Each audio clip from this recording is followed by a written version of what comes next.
Hello, hello, hello. This is Gresh from the 𝐻𝐁𝐒𝐄 podcast, and I have a very special guest on the show today. I have Dr. Natalia Wiechowski of Think Natalia. Dr. Natalia, it's awesome to have you on the show. Thank you so much for having me over, Gresham or Gresh. No problem. It's great to have you on. And what I want to do is just read a little bit more about Dr. Natalia so you can hear about all the awesome things that she's doing. And at the age of 29, at the peak of her corporate career in deep unhappiness, she quit her job and started from scratch. During a 9-month sabbatical, she changed the way she thought, spoke, and acted. She committed to design her purposeful dream life, founded Think Natalia. Her obsession is coachsulting people who left corporate to do their own thing, teaching coaches and consultants how to market themselves, how to build thought leadership and personal brands on LinkedIn.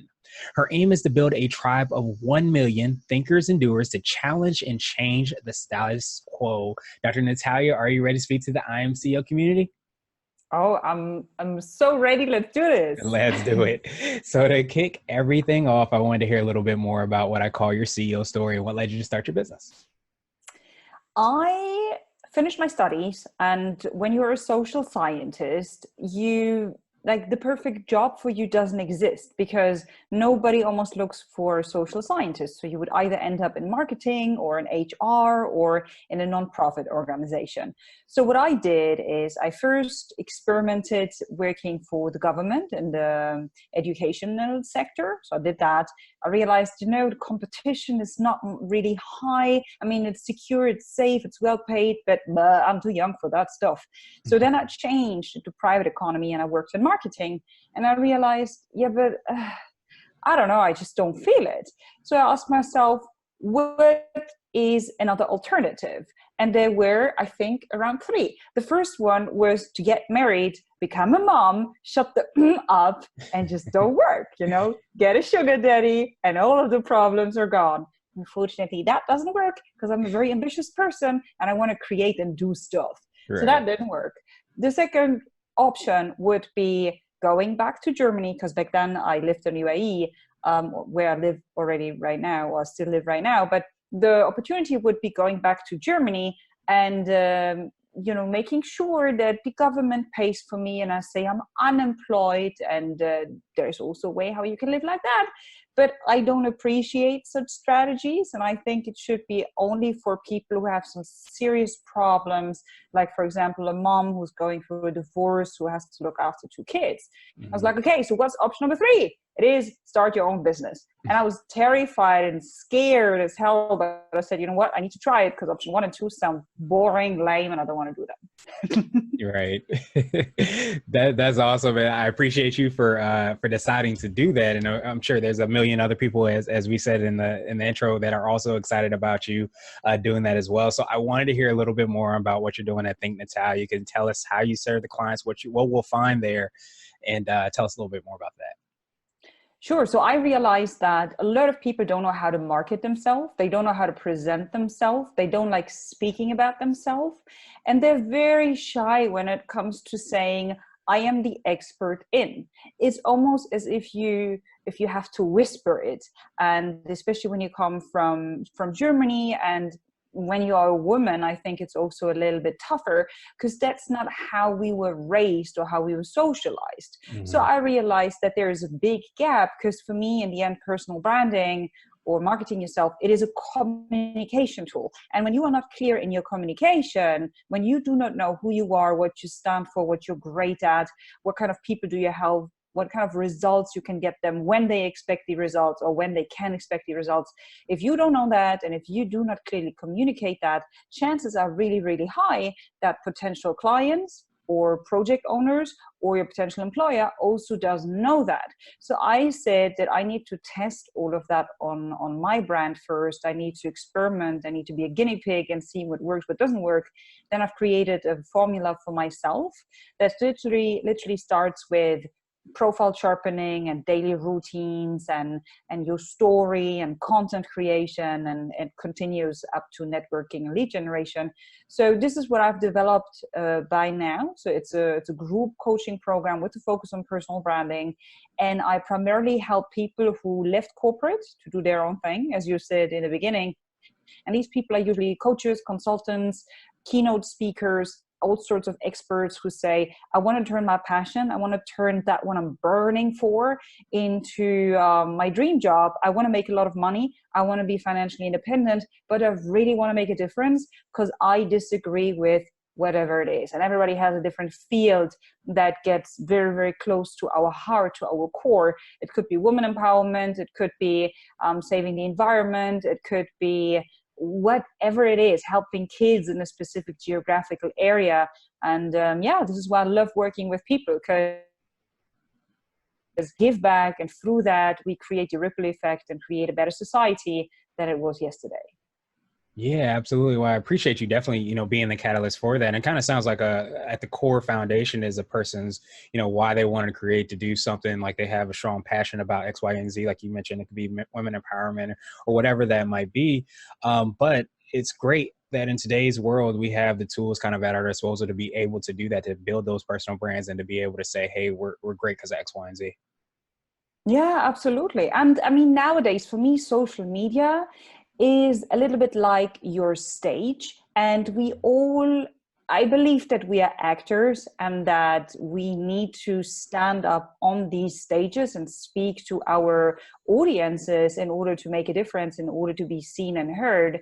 And my philosophy is also based on the idea that maybe life is just a stage, and maybe we do not need to take ourselves so seriously, and maybe it's all about giving back and entertaining people, or edutaining them, so entertaining them and teaching them something, adding value. And through that, imagine if everybody would do that. I mean, I'm 100% convinced that we would live more balanced, more successful, and definitely happier.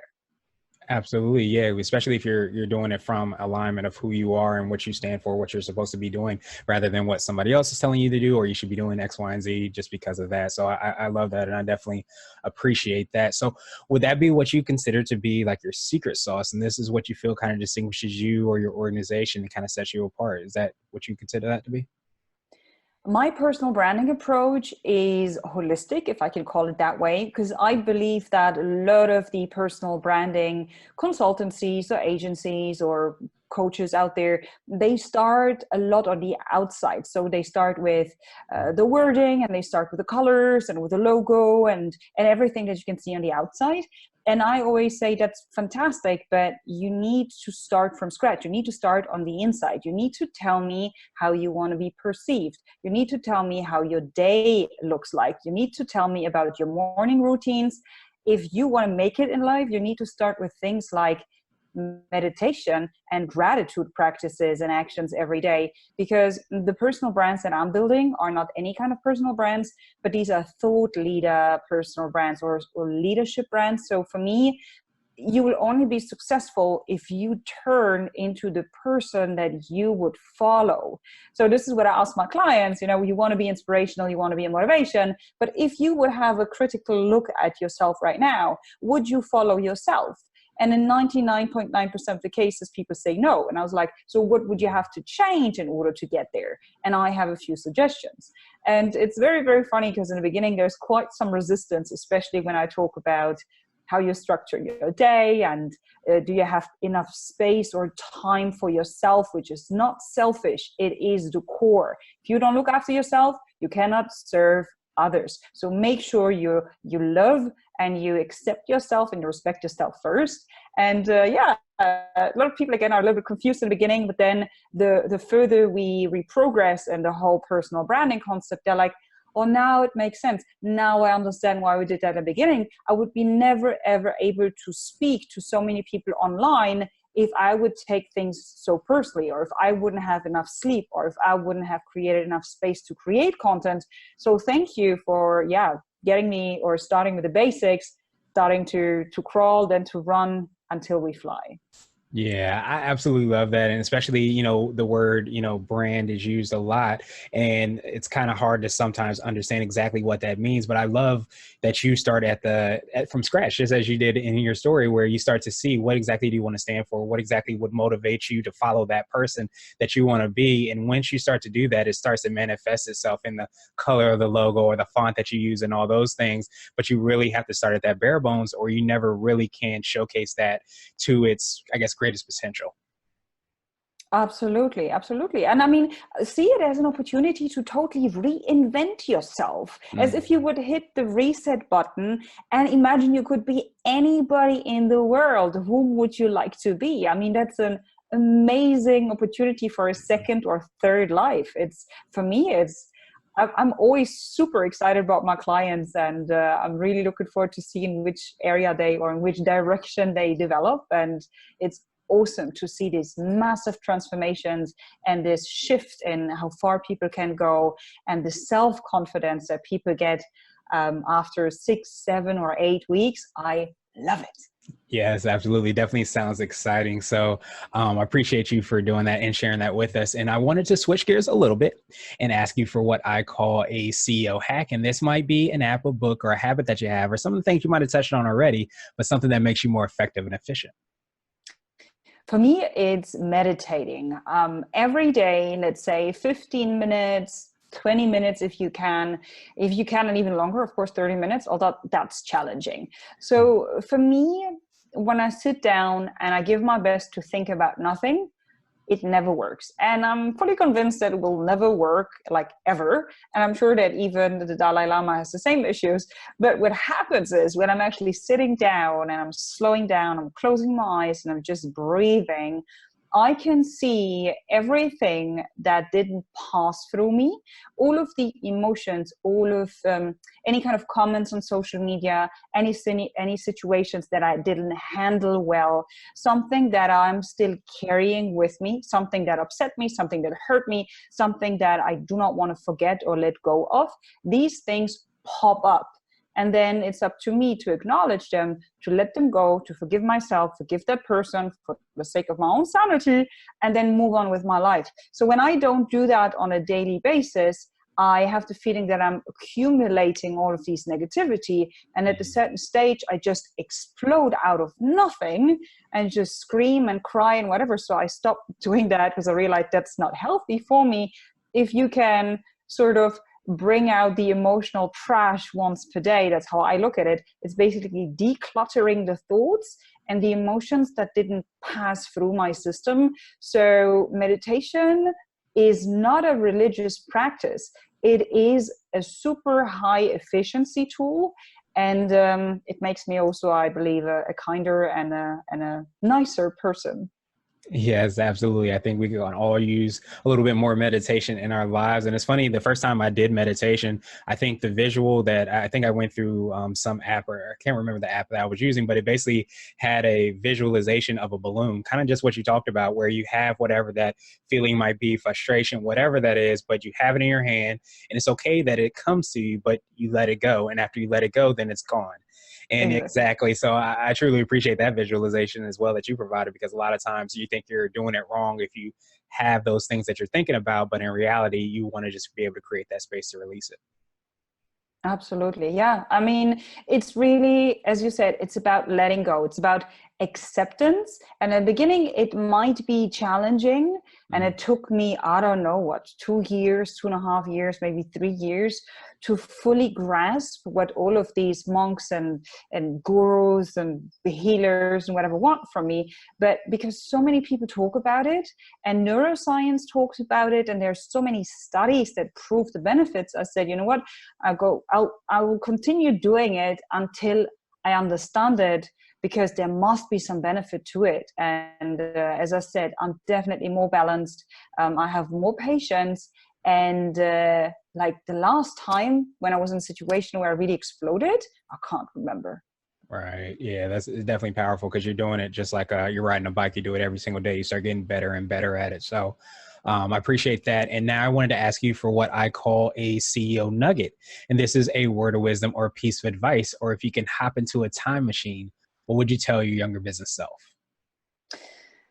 Well, I would tell that younger business self that the right way of running a business does not exist. So Mhm. when you observe people on social media, or you talk to people at a business event or at a networking get together, especially in the beginning, everybody seems to have it figured out and everybody knows it best. Everybody has the best lead magnet or the best, management tool to manage their clients, and conversion tools and all of that. And I was just sitting sitting there like, oh, maybe I'm too stupid to run a business. I just don't know, and I don't understand it.